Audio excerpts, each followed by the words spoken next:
तर मित्रांनो, सगळ्यात आधी तुम्हाला बचत गट ॲप हे इन्स्टॉल केल्यावर कसे वापरायचे, तर याचं आपण एक छोटंसं ट्युटोरियल बघूयात.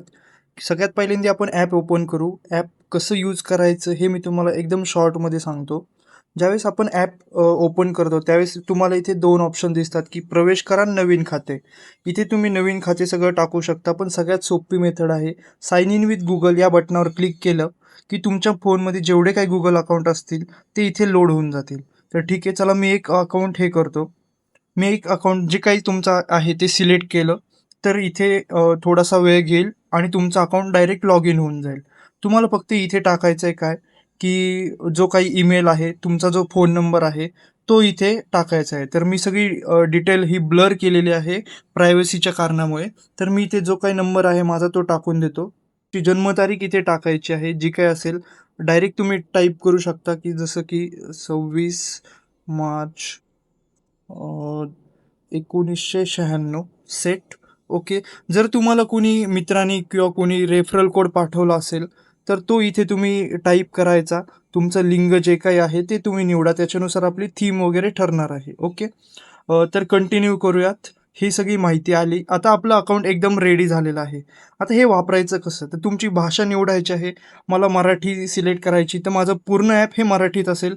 हिंदी केली तर हिंदी होईल, इंग्लिश केली तर इंग्लिश होईल. ओके. मी मराठीला कम्फर्टेबल आहे, मराठी निवडतो.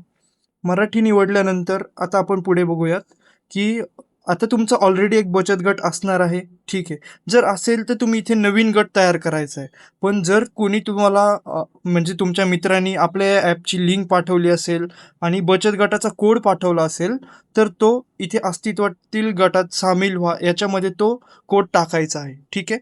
आता मला नवीन गट क्रिएट करायचा आहे. जर तुम्हाला काही मदत पाहिजे असेल तर इथे मदतवर क्लिक करा. ॲप कसे वापरावे, नवीन मेंबर कसे जोडायचे, हे सगळं जे काही आहे, पासबुक कशी बघायची, हे सगळं तुम्हाला या पेजवर दिसेल. जर तुम्हाला काही अडचण आली तर इथे आमच्या ग्राहक समर्थनाशी संपर्क साधा या बटनावर जर क्लिक केलं, तर तुम्हाला आमच्या व्हॉट्सअपला मेसेज करता येईल. ठीक आहे. ओके. तर नवीन गट तयार करा याच्यावर आपण क्लिक करूया. तुमच्या बचत गटाचे जे काही नाव आहे ते आपण इथे टाकायचं आहे. जसं की माझं आहे स्वराज्य बचत गट. ओके. गाव आहे जुन्नर, तालुका जुन्नर, जिल्हा पुणे. एकूण सदस्य माझ्या ह्याच्यात आहेत 13 जण. आमचा जो बचत गट आहे तो शासकीय आहे. ओके. ठीक आहे. दर महिन्याची आम्ही बचत करतो, जसं की ₹1000. मासिक व्याज आम्ही लावतो 1%. इथे तुम्ही वार्षिक करू शकता, मासिक करू शकता. ओके. हप्ता भरण्याची डेट जी असते आमची ती असते 26 तारखेला. आम्ही सगळ्यांनी जमा करतो म्हणजे 26 तारखेपर्यंत. ओके. आम्ही उशिरा दंड जर केला तर ₹20 प्रति दिवस दंड लावतो. म्हणजे याने काय होतं, की प्रत्येकजण जमा करतो. आता हे जे तुम्ही टाकताय हे आपलं ॲप्लिकेशन ऑटोमॅटिक कॅल्क्युलेशन करणार आहे. आता सुरुवातीची शिल्लक जी आमच्या बचत गटाचे जे काही अकाउंटमध्ये आहे, ती सध्या आहे 1,25,000. ओके. पुढे जा. हे नंतर पण मित्रांनो बदलले जाऊ शकतात, असं काही नाही. ओके.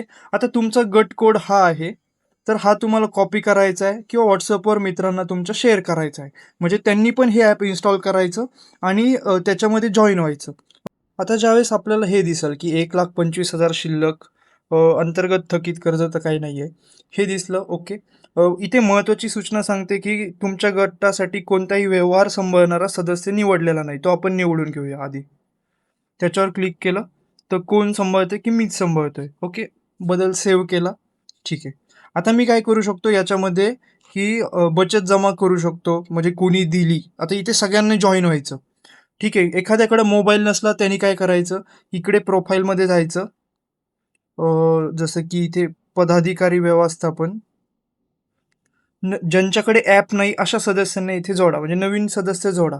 त्याचं नाव टाकायचं. समजा संकेत पाटील. ओके. आणि मोबाईल नंबर आपण त्याचा टाकला समजा, जस्ट काहीतरी राउंड फिगर आपण टाकून देऊ सध्या इथे. ओके. आता या बचत गटामध्ये 2 जण झाले. ठीक आहे. यात बघायला गेलं तर बचत जमा केली. आणि इथे संकेतनी जर समजा बचत दिली असेल 1000 रुपये, तर आपली ऑलरेडी आहे, ती बचत जमा केली.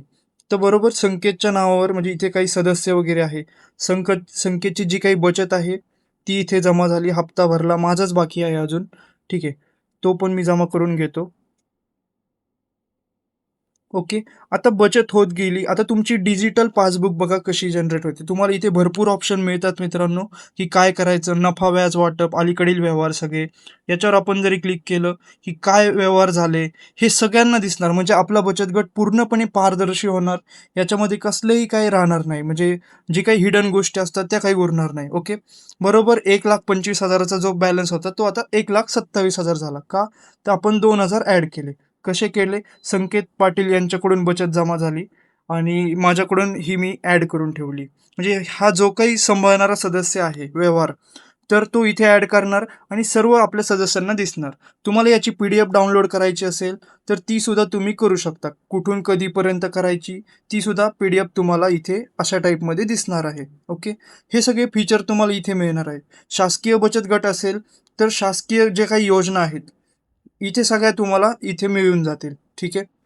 तर त्याच्यानंतर अजून आपण बघूया, रेफर करा आणि 200 रुपये कमवा. हा काय आहे, की जर समजा तुमच्या एखाद्या मित्राने तुम्ही हा रेफरल कोड त्याला वापरायला सांगितला आणि त्या मित्राने एखाद्या बचत गटाला रेफर केलं आणि त्या बचत गटाने सक्सेसफुल आपला तो बचत गट व्यवस्थित झाला, म्हणजे क्रिएट झाला पूर्णपणे आणि त्याची जी काही प्रीमियम आहे ते ॲक्टिव्ह झालं, की ज्यांनी कोणी रेफर केलं त्याला 200 रुपये मिळून जातील. ओके. ते झालं. त्याच्यानंतर तुम्ही अहवाल बघायचं म्हटलं तर एप्रिल 2026चा अहवाल. कुणी काय झालं, किती बचत दिली, किती दंड झाला, कुणी किती कर्ज घेतला. तर कर्जाचं आपण सिंपल बघू, की ठीक आहे. कर्ज आता मी व्यवहार सांभाळतोय म्हटलं मी रेकॉर्ड करणार. कर्ज पहा, कोणाचं कर्ज चालू आहे का? नाही. नवीन कर्ज द्या. व्यवहार जोडण्यासाठी सदस्य संकेतला कर्ज पाहिजे. जामीनदार मी आहे त्याला. ठीक आहे. कर्जाची रक्कम त्याला 50,000 रुपये समजा लागत होते. शेतीसाठी त्यांनी कर्ज घेतलं. कालावधी 12 महिने. पुढील देय तारीख ही मित्रांनो ऑटोमॅटिक जी आपली भरण्याची तारीख आहे 26, जी मी म्हणलो होतो ती येते. ओके. संकेत पाटील 50,000 व्याजदर 1% आपण सेट केलता आणि हे इथून येऊन जाईल. ठीक आहे. कर्ज द्या, पुष्टी करा. ठीक आहे. आता कर्ज आपण संकेतला दिलेलं आहे. बरोबर. आपल्या 1,27,000मधून 50,000 वजा झाले. कर्ज पाहायला गेलं तर इथे संकेतला कर्ज दिलं आपण. ठीक आहे. आता संकेतचं ते कर्ज भरायचं कसं? तर इथे कर्ज परतफेड. त्यांनी कधी पैसे दिले? संकेतवर कर्ज आहे. कर्ज बघा इथे 8/4 रोजी घेतलेले 55,000चे कर्ज. त्यांनी त्याच्यातले 5,000 रुपये दिले. व्यवहार जतन केला. ठीक आहे. आता ही सगळी मित्रांनो नोंद जी आहे ती पासबुकमध्ये ऑटोमॅटिक फीड होत चाललेली आहे, जी काही करतोय ती. ओके. तुम्हाला इथे दिसून जाईल की अलीकडील व्यवहारमध्ये सुद्धा सगळं काही 50,000 एकूण खर्च झाला, एकूण जमा एवढी झाली, संकेतनी 5,000 दिले, आपण 2,000 ॲड केले, ते संकेतला कर्ज दिलं, हे सगळं या गोष्टीमध्ये दिसत जाईल. तुम्हाला ही सगळी PDF डाउनलोड करायची असेल तर इथे तुम्ही PDF डाउनलोड करू शकता. ही PDF तुम्ही इथे बघा. याच्यामध्ये काय काय दिसून जाईल, की बचत गटाचं नाव, ओपनिंग बॅलन्स, म्हणजे एकदम बँक टाईप पासबुक जी काही आहे ती तुम्हाला इथे मिळून जाईल. याच्यामध्ये मित्रांनो बरेचसे ऑप्शन आहेत. इतर खर्च तुम्हाला ॲड करायचा असेल, एखादी मीटिंग असली बचत गटाची आपल्या, ती सगळी तुम्ही इथे जोडू शकता. म्हणजे एकदम पारदर्शी कारभार आपला होऊन जाईल. बँक भरणा म्हणजे काय, की जी काही बचत जमा झाली, समजा आता 2,000 आपले जमा झालते, 2,000 इथे आपण जमा केले, बँकमध्ये आज भरले. ठीक आहे. ठेव जोड केली. ती सगळ्यांना सगळ्यांना हे भरायला येणार नाही मित्रांनो, पण सगळ्यांना दिसणार की काय काय ट्रान्झॅक्शन केले, कुठे काय झालं, सगळं म्हणजे एकदम पारदर्शी व्यवहार आपला चालू होणार. बँकेत व्याज आलं की आपण ते इथे व्याज ॲड करणार. म्हणजे समजा 250 रुपये ॲड आले असले तर या महिन्याचे ते आले समजा, असं काहीतरी करू, व्याज जोडलं तर इथे आपल्याला बँक व्याजमध्ये ते दिसून जाईल. म्हणजे सगळ्यांना दिसेल. सगळ्यांना हे भरता नाही येणार, कारण मित्रांनो आपण व्यवहार सांभाळणारा सदस्य हा मी स्वतः निवडलाय, म्हणून मी हे सगळं करू शकतो. पण बाकीच्यांना कसं दिसेल, जसं की आपण बघूयात. बचत गट सेटिंग नाही, हे बचत गटाची जी काही सेटिंग आपण सुरुवातीला केली ती इथे आपण चेंज करू शकतो. ज्यांनी कोणी बचत गट क्रिएट केलाय त्याने.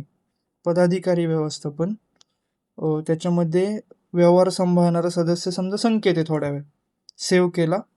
ओके. मला कसं दिसणार?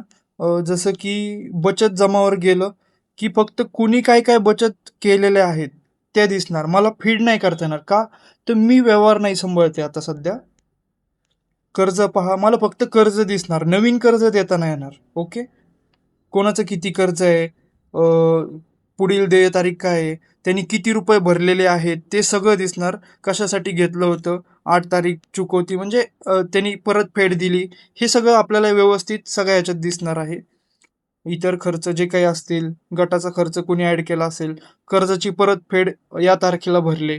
हे सगळं आपल्याला या ॲप्लिकेशनमध्ये एकदम सोप्यामध्ये दिसणार आहे. आणि हे ॲप्लिकेशन सगळ्यांना जर तुम्ही हे केलं, तर इथे सगळे नोटिफिकेशन, समजा मला एखादी सूचना द्यायची असली, तर मी इथे काहीतरी सूचना देणार, तातडीने म्हणून संकेत करा, सूचना पाठवा. म्हणजे थोडक्यात ही सूचना सगळ्यांना जाणार आहे, एकदम सिंपलमध्ये. ओके. तर ठीक आहे.